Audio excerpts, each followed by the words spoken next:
Court ने पश्चिम बंगाल सरकार को ईडी की जांच में बाधा पैदा करने पर कड़ी फटकार लगाई है। सुप्रीम कोर्ट ने कहा है कि मुख्यमंत्री ममता बनर्जी की ओर से ईडी की कार्रवाई में दखल देना अच्छी स्थिति नहीं है। अगर किसी केंद्रीय एजेंसी के कामकाज में बाधा डाली जाती है तो उसे बिना उपाय के नहीं छोड़ा जा सकता।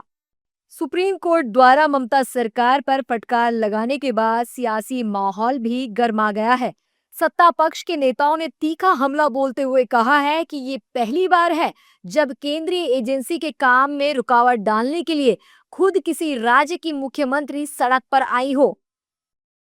ये पहली घटना होगी देश की जब ईडी ने गंभीर मामलों में रेड किया और उस स्थल पर बंगाल की माननीय मुख्यमंत्री ममता बनर्जी वहां पहुंच गई अधिकारियों के साथ, फाइल समेट के ला रही थी। पूरे देश ने देखा जिस तरह उन्होंने वक्तव्य दिया, वो किसी भी देश के संवैधानिक संस्था के वो खिलाफ नहीं कर सकती। ये मुख्यमंत्री का आचरण नहीं था वो वक्तव्य।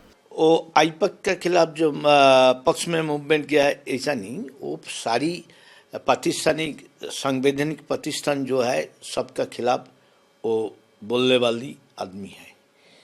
पहले तो ईसीआई के ऊपर लड़ दिया, एसआईआर के खिलाफ लड़ा, और जो काम अच्छा ही होगा लोकतंत्र के पक्ष में होगा उनका खिलाफ बोल रहा है आज। तो इसलिए वो फॉरेन पावर को भी सत्ता में रहने के लिए काम लगा रहा है, बांग्लादेशी मुस्लिम लोगों को लगा रहा है। कोर्ट के फैसले पर भाई कोई टिप्पणी कर नहीं सकता। कोर्ट ने जो कहा है वो सही कहा है। हाँ, तो सुप्रीम कोर्ट की जो टिप्पणी है वो टिप्पणी सही है। सुप्रीम कोर्ट ने जो कहा है तो सोच विचार के कहा है। बिल्कुल ईडी ने सही कहा है। शायद भारत के आज़ादी के बाद ये पहली मुख्यमंत्री हैं जिन्होंने सारे नियम कानून सबको ताक पर रख करके और ईडी के दफ्तर में जाकर के कागजात को ज़बरदस्ती छीन करके अपने अधिकारियों के माध्यम से और अपने आप को बचाने का प्रयास करना मैंने तो कभी सुना ही नहीं था।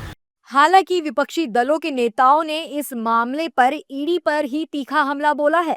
विपक्षी दलों के नेताओं का कहना है कि हम सुप्रीम कोर्ट के फैसले का स्वागत करते हैं, लेकिन केंद्रीय एजेंसियां अब केंद्र सरकार के इशारे पर काम कर रही हैं।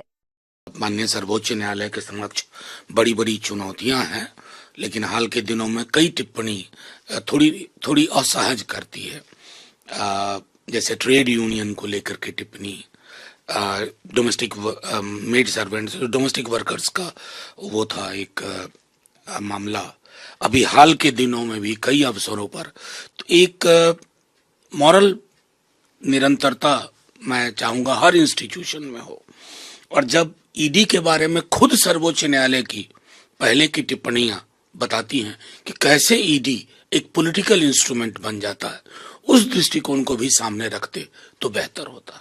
ये दुर्भाग्यपूर्ण है कि आज सुप्रीम कोर्ट में ये फटकार लगाया कि बंगाल के मुख्यमंत्री की इस तरीके की बर्ताव शोभनीय नहीं है। ये बंगाल के लिए बड़े दुर्भाग्यपूर्ण है और बंगाल को एक बंगाली होने के नाते मुझे शर्मिंदा महसूस करने पड़ते कि इस तरीके की मुख्यमंत्री और इस तरीके की मतलब बर्ताव एक मुख्यमंत्री कैसे करे। तमीज से चलना चाहिए, तमीज से बात करना चाहिए, क्योंकि वो मुख्यमंत्री है, कभी कभी वो भूल जाती है। बता दें कि यह विवाद जनवरी में उस समय शुरू हुआ था जब ईडी ने आईपैक के निर्देशक प्रतीक जैन के घर और दफ्तर पर छापा मारा था। उस दौरान मुख्यमंत्री ममता बनर्जी भी वहां पहुंच गई थी, जिसके बाद इस पूरे मामले ने राजनीतिक रंग ले लिया था। सुप्रीम कोर्ट की टिप्पणी के बाद अब यह सवाल उठ रहा है कि क्या राज्य सरकार और केंद्रीय एजेंसियों के बीच टकराव बढ़ रहा है और क्या इससे संघीय व्यवस्था पर असर पड़ सकता है।